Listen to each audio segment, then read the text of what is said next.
रात के अंधेरे में रूस का एक विमान उतरता है। रनवे पर जैसे ही ये विमान लैंड करता है तो पूरी दुनिया दंग रह जाती है, क्योंकि इस विमान को देखकर पहली बार नॉर्थ कोरिया का तानाशाह किम जोंग फूट फूट कर रोने लगता है। आपने किम को हमेशा धमकियां देते देखा, मिसाइल टेस्ट करते देखा, लेकिन रोते हुए पहली बार दुनिया ने देखा। और इसी बीच भारत ने भी रूस पर एक बड़ा ऐलान कर दिया, जिसने पूरी दुनिया का ध्यान खींच लिया। दरअसल रूस का विमान नॉर्थ कोरिया में उतरा। इस विमान में वो चीज थी जिसने किम जोंग उन को रुला दिया। विमान में थे नॉर्थ कोरिया के वो सैनिकों के शव जो रूस की ओर से यूक्रेन में लड़ते हुए मारे गए। किम जोंग उन ने रूस की मदद के लिए अपने 12,000 सैनिकों को भेजा था, लेकिन अब उनमें से कई वापस लौटे लाशों के रूप में। जैसे ही ताबूत खुले, किम जोंग उन घुटने पर बैठ गया, सैनिकों को गले लगाकर रोने लगा। उसकी आंखों से आंसू छलक पड़े। ये नजारा देखकर पूरी नॉर्थ कोरियन आर्मी भी रो पड़ी। असल में रूस यूक्रेन जंग में पुतिन को अतिरिक्त सैनिकों की जरूरत थी। रूस ने अपने कुछ साझेदार देशों से मदद मांगी। इसी के तहत किम जोंग उन ने रूस को सैनिकों को भेज दिया।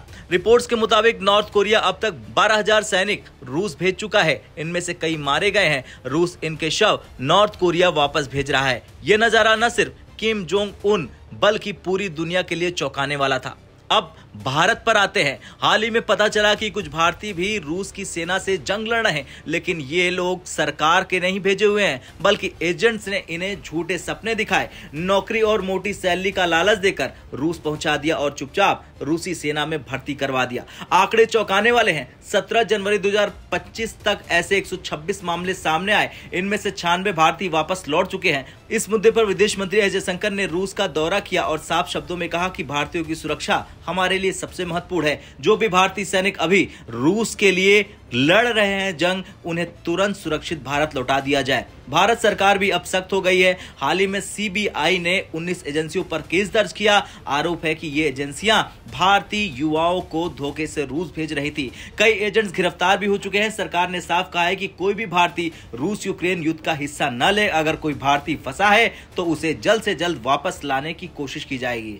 आपको जानकर हैरानी होगी कि सिर्फ भारतीय ही नहीं बल्कि श्रीलंका, पाकिस्तान, बांग्लादेश, नेपाल के नागरिक भी रूसी सेना से लड़ रहे हैं। रूस इन्हें फॉरेन वॉलंटियर्स के रूप में इस्तेमाल कर रहा है। वहीं नॉर्थ कोरिया के सैनिकों की मौत से दुखी किम जोंग उन ने एक और चौंकाने वाला बयान दिया। रोते हुए किम ने कहा, रूस की मदद के लिए और सैनिक भेजे जाएंगे, यानी नॉर्थ कोरिया अभी पीछे हटने वाला नहीं है। इस बयान ने साफ कर दिया कि रूस यूक्रेन जंग और भी खतरनाक मोड़ लेने वाली है। अब सवाल यह कि भारत का रुख क्या है। भारत ने शुरुआत से ही रूस यूक्रेन युद्ध में न्यूट्रल रुख अपनाया। भारत ने न तो रूस को खुला समर्थन दिया न यूक्रेन को, लेकिन अब जब भारतीय नागरिकों की सुरक्षा दांव पर है, भारत ने सीधे रूस से कड़ा सवाल पूछ लिया। यह दिखाता है कि भारत अपनी जनता की सुरक्षा को लेकर किसी भी हद तक जा सकता है। रूस के विमान से किम जोंग उन का रोना सिर्फ एक इमोशनल सीन नहीं बल्कि इस जंग की सच्चाई है। हजारों सैनिक जान गंवा रहे हैं और भारत ने भी साफ कर दिया है कि अपने नागरिकों की सुरक्षा पर कोई समझौता नहीं करेगा। आपको क्या लगता है, क्या रूस यूक्रेन जंग और